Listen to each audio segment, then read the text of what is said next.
Suspense.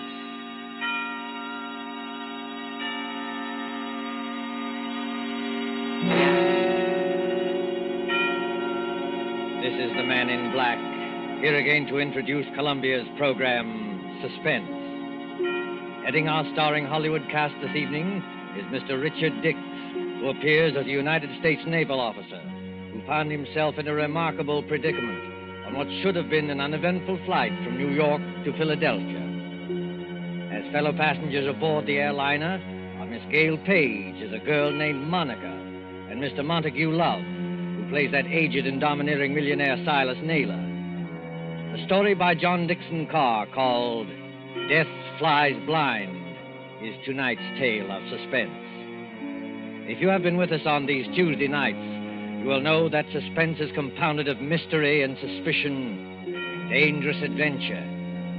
In this series are tales calculated to intrigue you, to stir your nerves, to offer you a precarious situation, and then withhold the solution until the last possible moment. And so it is with Death Flies Blind and the performances of Richard Dix, Gail Page, Montague Love, and our other players, we again hope to keep you in suspense.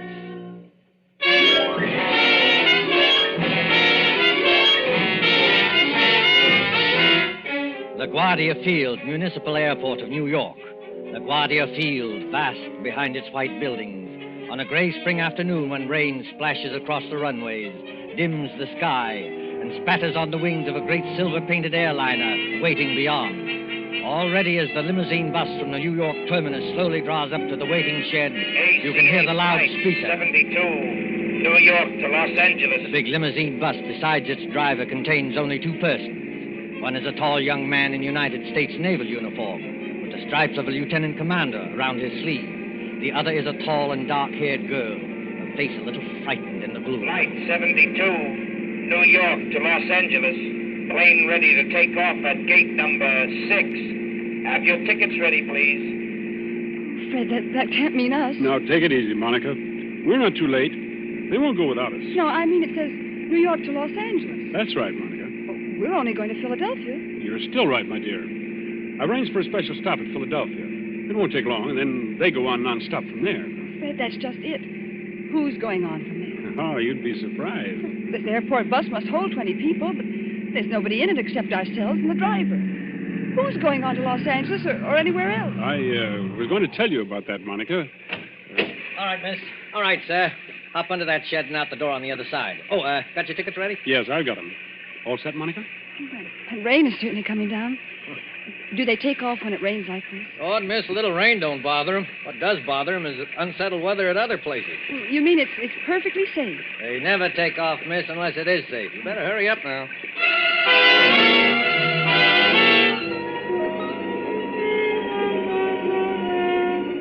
There's the plane, Monica. Shall we run for it? Fred, I'd rather not run if you don't mind. Aren't getting nervous, are you? No. I know it's stupid of me. I've flown before. It's just those few seconds before the takeoff. You're moving and the motors have been idling. All of a sudden they start to roar. The plane races ahead and the roar gets louder and suddenly you think, am I ever going to get down alive? Now, look here, my dear. Oh, I'm sorry, Fred. There's nothing to worry about, you know. Of course not. I'll be good. It's just this dismal day and a ghostly bus without any passengers. And... Fred, look. Where? At the plane. They've got all the windows covered inside with little gray curtains. Oh, that's all right, Monica. It's only a wartime measure. Wartime measure? Yes. Must keep those curtains closed for some minutes after taking off and before landing. So no one can make maps or take pictures of our airports. Anything could happen up there, couldn't it? No. And what's more, if you're worried about your fellow passengers, look over your shoulder. Well, there are some people coming through the gate. Yes, you see the little gray-haired man with the big fellow on each side of him? The secretary dashing around them like a destroyer in a convoy? You know, I've seen that gray-haired man somewhere before. You've seen his picture. That's Silas Naylor, the third richest man in the world. Those two big fellows are his bodyguard. Does he need a bodyguard? Well, not more than most of us, I imagine. Fred, I don't like it. Oh, nonsense, my dear. Come on now, up the steps of the plane. Give your name to the air hostess at the door. That's it. Good afternoon, miss. May I have your name, please?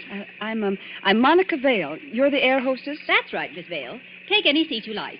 And you, sir? Onslow, Lieutenant Commander Fred Onslow. Oh, yes, Commander. We've had instructions about you. Happy to have you with us, even if it's only as far as Philadelphia. Thank you. May I take your overcoat or your briefcase? Only the overcoat, please. I'll keep the briefcase. Fred, look there. What is it now? That man you called Mr. Naylor's secretary. Light-haired man, rather good-looking.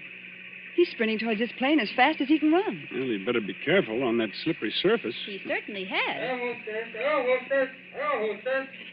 Look out, man. Look out, man. Watch your step. Look. Well, are you all right? Here, let me help you up. I'm all right, thanks. Perfectly all right. Air hostess. Yes, sir. My name is Michael Shepard. I'm Mr. Naylor's secretary, and I think there must be some mistake here. Mistake, sir? Yes. When Mr. Naylor travels, he's in the habit of booking every seat in the plane to ensure privacy. Yet we seem to have 2 extra passengers. Well, I'm afraid that's my fault, Mr. Shepard. Indeed, sir. Then would you and the young lady be good enough to take some later flight? I'm sorry. I'm afraid I can't do that. No, and why not? Maybe I ought to explain, Mr. Shepard, that Commander Onslow had last-minute orders to join his ship. He and Miss Vale have priority as far as Philadelphia. Philadelphia. Must we stop there? Only for a few minutes, Mr. Shepard. This is outrageous. Mr. Naylor is traveling, in a sense, on government business. Well, so am I, old man. The Navy often does. That doesn't alter the principle of the thing. I don't want to seem ungracious, you understand. Mr. Naylor is always glad to help our brave soldiers and sailors. For the love of Mike. Now, choir will now sing hymn number 242. Now the But gorgeous this ride time through- you've gone too far. I shall appeal to Mr. Naylor himself. Mr. Naylor. Yes, Mr. Shepard, I can hear you. What is it? This naval officer, sir, and the young lady. Oh, I know, Shepard, I know. Isn't the plane big enough for all of us? I was only following your orders, Mr. Naylor. You asked for privacy. All right, Shepard. What I'm asking for now is less noise. The lieutenant commander in the Navy, eh? That's right, Mr. Naylor. Off on another fishing trip, I suppose. That's just exactly right, sir. Ever have dyspepsia? No, never. Well, I have. 20,000 a year I pay doctors. And what do they give me? This stump. I'm not surprised you got priority, Commander, but I am a little surprised about the girl. She's my fiancée. Mr. Naylor, Miss Vale. Meet the rest of my family. These 2 bruisers here, including the one with the mouth organ, are my bodyguard, Mr. Cohen. I'm pleased to meet you, Commander. How do you do? This is Mr. O'Reilly. Glad to know you, Commander. How are things going? Hey, Cohen, don't you ever get tired of playing that mouth organ? Stand away from the door. They want to close it. Will everyone please take your seats and fasten the seatbelts? Are we ready to take off? Yes, in just a moment. Shepard. O'Reilly. Cohen. Come along to the front of the plane. Yes, sir. Oh, we'll sit in the back here, won't we, Fred? Yes, of course. Fred, is anything wrong? No, of course not. Why, what could be wrong? Then you'd better sit down. We're starting to move. That's good advice, Commander Onslow. But I must ask you, Miss Vale, not to touch the curtain on the window. How soon before we can open the curtain? As soon as we're well away from New York. You see that illuminated sign, no smoking, fasten seatbelts? Yes. What about it? When the lights in the sign go out, you can open the curtains and smoke as much as you like.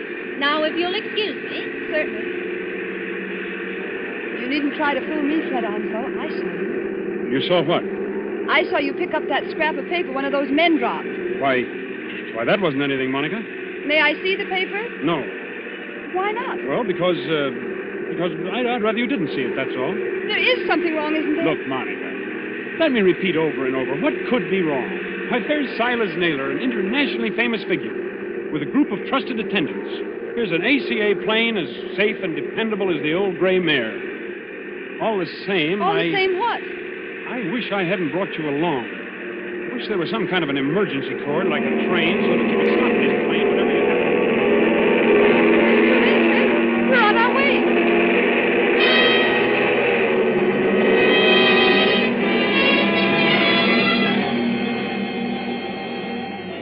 minutes, 30 minutes, 40 minutes.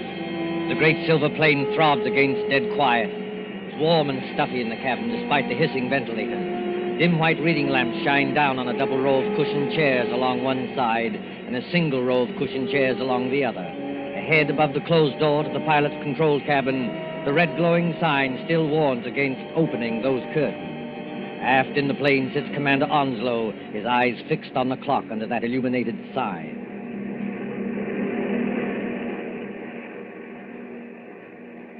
Monica, Yes? What? it's not exactly all right.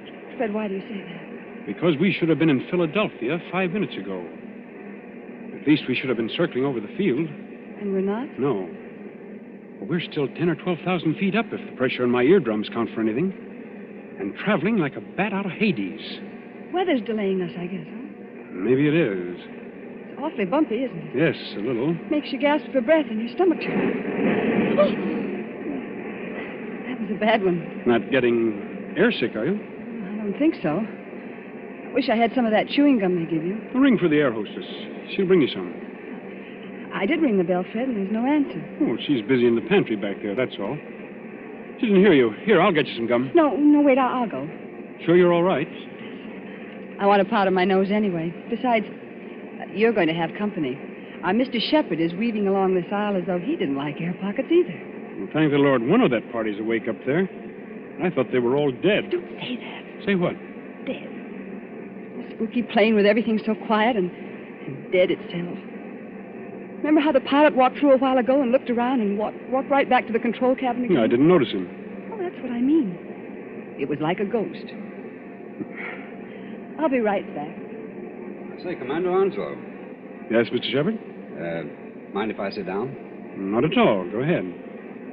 Fact is, Commander, I want to apologize. Oh, that's all right. Forget it. I'm not such an ill-mannered guy as I must have sounded. It's no joke, you know, taking care of the chief.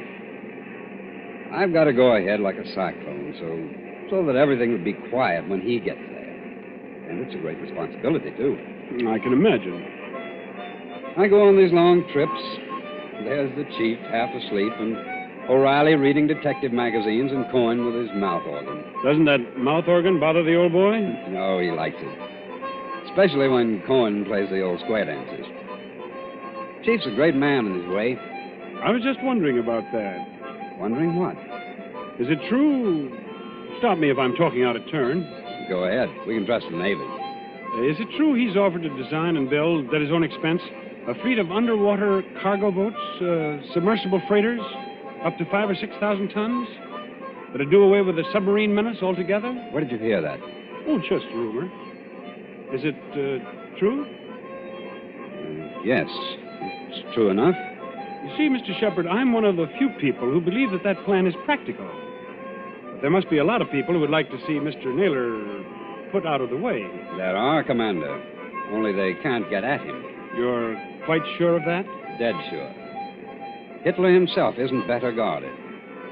Why, you could no more shoot or stab or poison the chief than you could... Why, what was that? What happened? Monica? Is anything wrong? Back there? Well, it's all right, sir. It's only a noise in the pantry. We'll see to it. Monica! Monica, pull yourself together. What's wrong? It's that air hostess, Miss Lee. Well, what about her? She's lying back in the pantry among the broken dishes with her head all over blood. Somebody beat her over the head and left her there to die. Somebody? Yes. But nobody's gone back to the pantry. Nobody's gone past us Except the pilot or co-pilot of this plane, remember? Excuse me, Mr. Shepherd. I'm going to open the curtains on that window. Do you think it's wise, Commander? We were told not to. Well, we were told a lot of things. I'll just take the responsibility of... Good Lord! There, Monica. Mr. Naylor, Mr. Naylor. Yes, son. What's up? Draw the curtain on your window and take a look down. If O'Reilly and Cohen have got guns, they better keep them handy. Is that so now? Why? Because we're not flying west. We're over the Atlantic Ocean now and headed straight out to sea.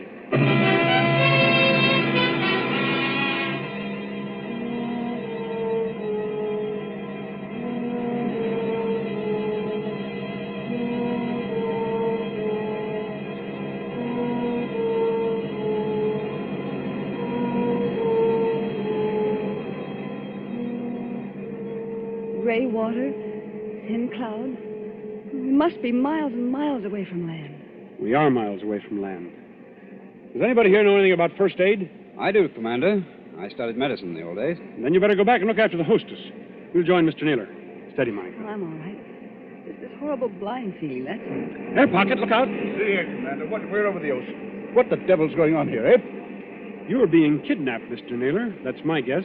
Kidnapped, did you say? Ah, come off it, Commander. We ain't as dumb as that. The pilot and the co-pilot of this plane are fakes.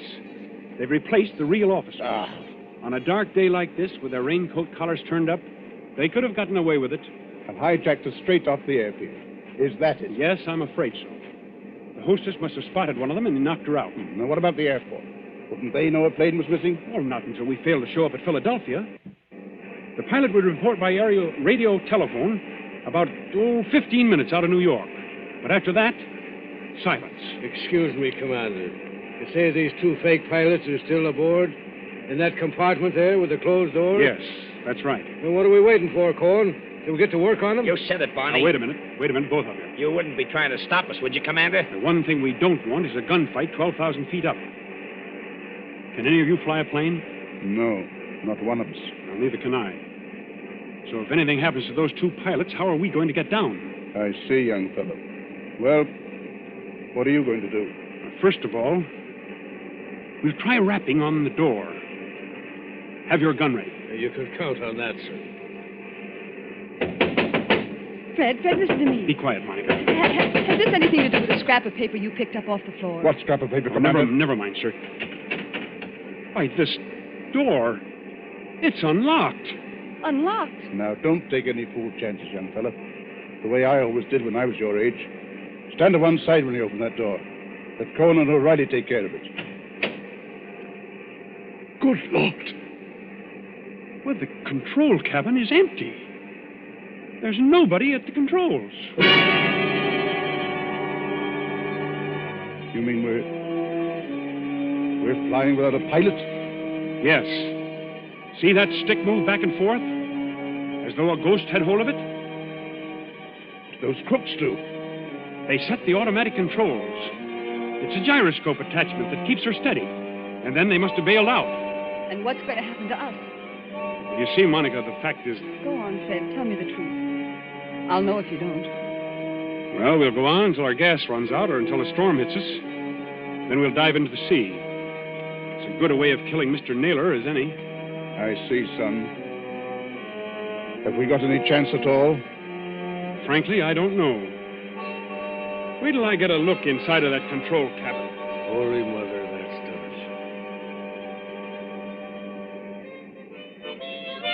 Cohen, stop it. Stop it! Yeah, Mr. Naylor? Stop playing that infernal mouth organ. Or if you must play something cheerful. Yeah, sure, Mr. Naylor, sure. How long do you think it'll be before we... Quiet, Cohen. Here's the commander back again. Well, young fella. The radio telephone's out of order. We can't signal. Fred, what about those patrol ships? You said they're 200 miles out to watch for unidentified aircraft. Won't they see us? They've seen us already, I expect. They'll send for an Army fighter plane to investigate, but... well, what can it do? Yeah. Shoot us down, maybe, huh? That's fine. If only somebody could fly the plane. Well, nobody can, Skipper, so think of something else. See, Mr. Naylor, I was wrong. Wrong, son. About what? One of your party, and I can guess which one, dropped a torn piece of paper. There was a line of writing on it, probably the end of some instructions. Well? Those instructions ended, you should land just as your fuel fails at 7 o'clock a.m. You should land just as your fuel fails at 7 o'clock a.m. But that might not have anything to do with us, son. What made you suspicious of it? Because it was written in German. In German?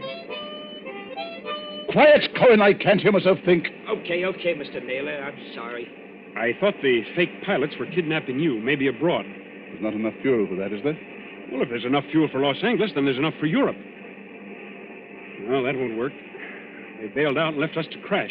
Excuse me, sir, but it's getting black as pitch out there. I think there's a storm coming up. What happens when that hits us? Plenty, O'Reilly. Plenty. Yeah, well, I was afraid of that. If only somebody could fly this plane, I could navigate it. Navigate it? Yes. You have to learn aerial navigation in my business.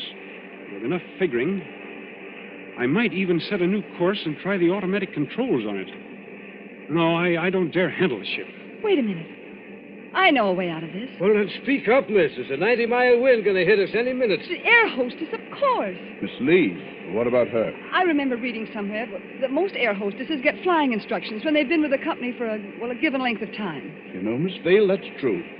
There was a girl of Inter Airways who told me the same thing. And if this one can even make a try at landing a plane, we may get back to New York yet. I thought you said she'd been knocked out. Well, she isn't badly hurt, but there's just a chance that maybe she's... There's Shepard, coming back from the pantry. Anybody got a drink? It wasn't very pleasant back there. How is she? You know, we were just wondering whether Miss Lee might be in any shape to pilot the plane. Pilot the plane? Why in blazes should she pilot the plane? There's no time to explain now, Shepard. But we're bound for Davy Jones unless something's done.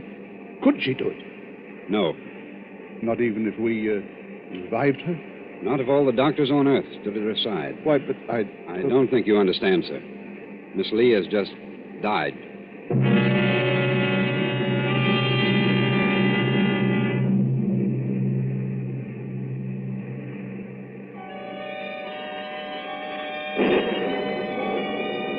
Thin singing of wind above the clouds, then storm with a white eye of lightning at the windows. Losing height, gaining it again, blown off her blind course, flung partway back again, always racing forward on a flight to nowhere. Late afternoon, evening, night, the steady throbbing of motors like a pulse beat inside the head. Towards morning, the storm dies away. In that dim cabin, there is exhaustion of nerves. The hands of the clock stand at 1:45 in the morning.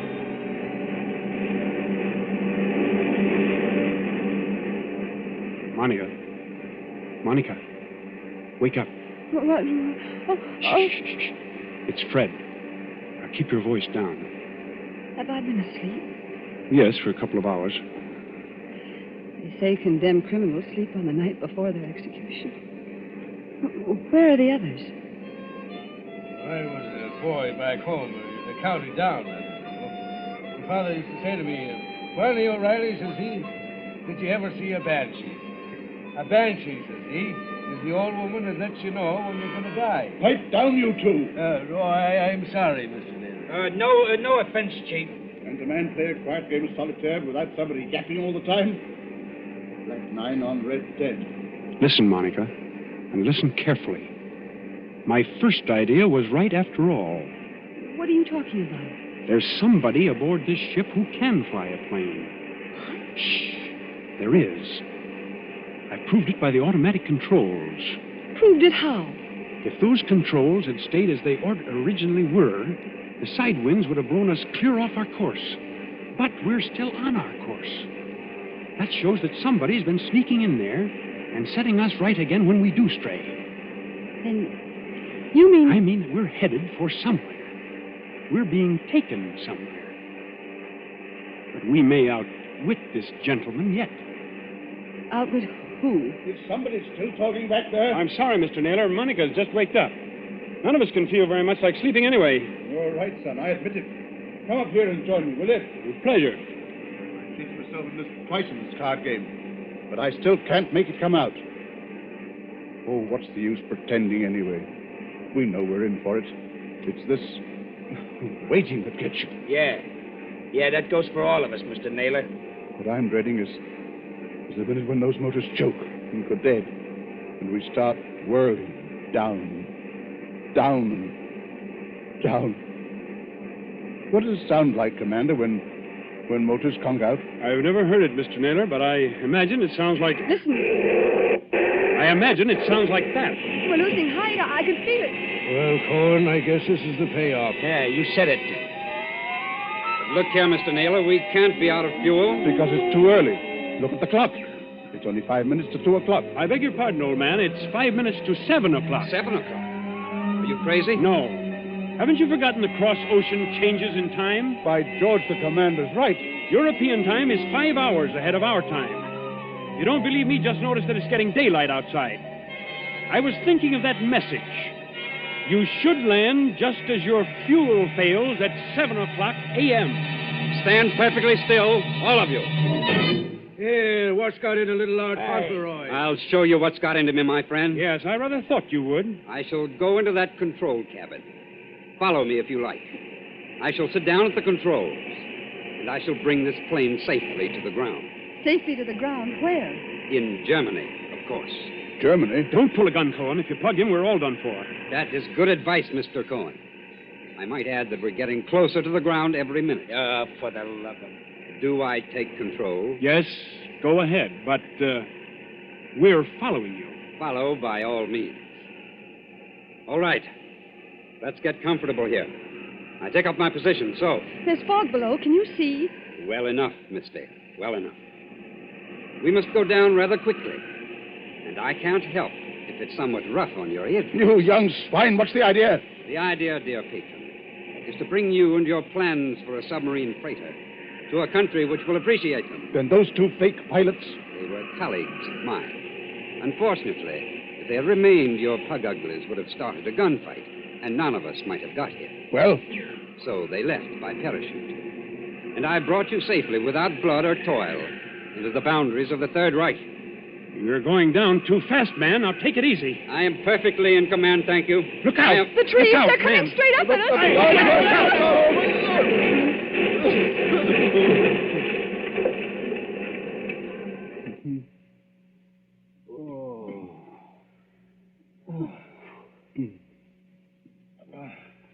Are you all right, Monica? Are you all right? Yes. Oh, only a bit shaken up. We're all okay here, Skipper. Shall I give this guy the works now before they come to get us? No, don't shoot. Let him alone. That also is good advice. And now, my friends, my mission is ended. I stand up on the pilot's chair. I throw open this glass hatch. And to all Germany, to all the world, I cry. Dies ist das gestohlene Flugzeug im Begriff zu landen auf Feld Nummer 21. Heil Hitler! Well, strike me blind if it ain't another one. Yes, first Rudolph S. and now this bloke. What do you suppose they want over here? English. Why are you speaking English? Why, Cocky? It's an Eden habit we've got in this country. This isn't England. Oh, yes, it is. Better climb out of here and with your hands up. But it can't be. I followed the course laid down on those instruments. Unfortunately, old man, I altered our course last night. Keep back, Shepard, or you may get a bullet in the head yet. Your instructions were all right, but they didn't tell you about the 5 hours difference in time. When we got to the right navigation point, I let the fuel out of the tanks and made you think we were landing in Germany. You know, there's nothing like having a good Nazi for a taxi driver, is there?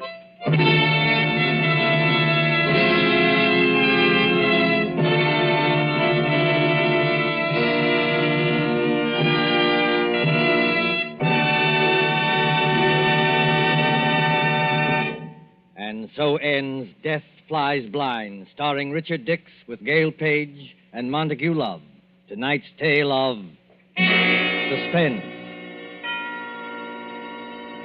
This is your narrator, the Man in Black, who conveys to you Columbia's invitation to spend this half hour in suspense with us again next Tuesday, same time, when Mr. Paul Lucas will star in the suspense play called Mr. Markham, Antique Dealer. Ladies and gentlemen, on the following Tuesday, May 18th, Mr. Charles Lawton and Miss Elsa Lanchester will be with us in one of the most famous of Agatha Christie's thrillers, The ABC Murders. William Spear, the producer, Ted Bliss, director, Lud Gluskin and Lucian Mahowick, the conductor and composer, and John Dixon Carr, the author, collaborated on tonight's Suspense.